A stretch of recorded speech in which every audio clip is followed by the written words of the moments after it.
You know the drill. You're signing up for a new service, a new app, and there it is, that little checkbox next to a giant wall of text. You scroll, you maybe scan a line or two, and then you just click I agree. But have you ever really truly stopped to think about what happens a second later? Because that simple click, it's a real agreement. It's legally binding. But for most of us, it doesn't feel like it. It feels like we're just shouting our agreement into the wind. We don't get a copy, there's no proof, and we definitely don't remember the specifics. So where does that agreement actually go? Well, for the most part, it just vanishes. It goes into a digital black box, you give your consent, the door opens, and you get to use the service. But you're left with absolutely nothing to show for it. No record of what you agreed to, who has your data, or what they're even allowed to do with it. And that's what we're going to call the I agree black box.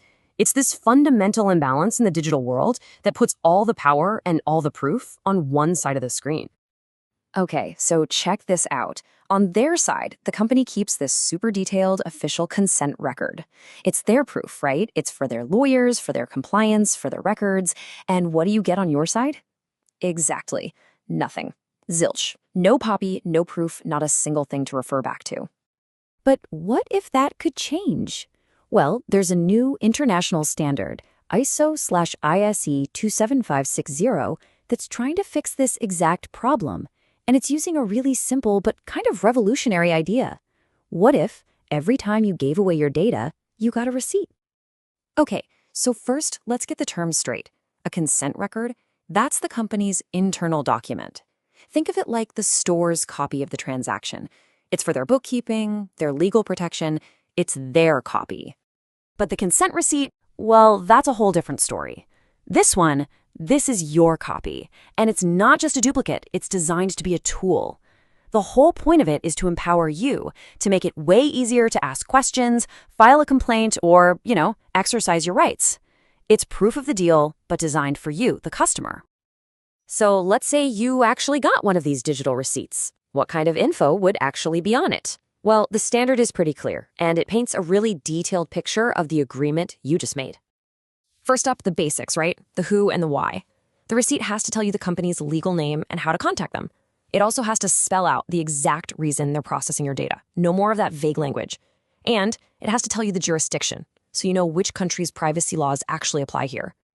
Next, we get into the nitty-gritty, the what and the how long. The receipt has to list the specific types of your personal info, your PII, that they're collecting. Is it just your email, or is it your location data too? It's also got to say where that data is physically stored and exactly how long they're going to keep it. Not just for a while, but a specific, concrete time frame. And oh yeah, this is a big one for a lot of us. Is your data being shared with anyone else? The receipt has to be totally transparent about this.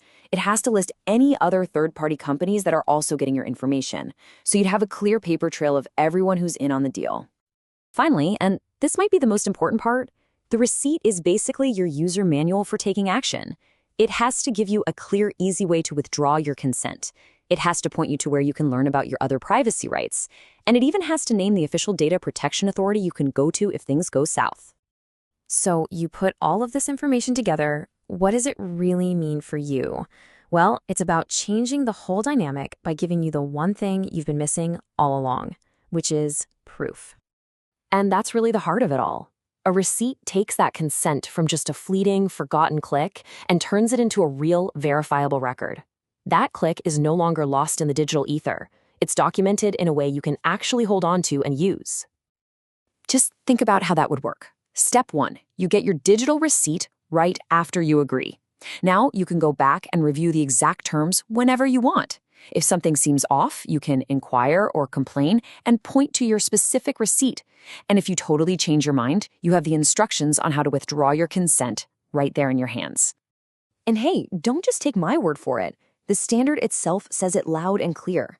The whole point of the receipt is to make it easier for you, the PII principle as they call us, to manage your own data and hold these companies accountable. So, when it all comes down to it, it's this simple.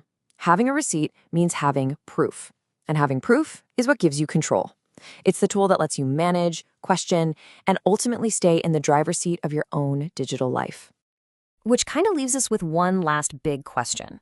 We're told all the time that our personal data is incredibly valuable, right? That it's the new oil. Well, if that's really true, and you're handing over something valuable every single time you click I agree, shouldn't you always get a receipt?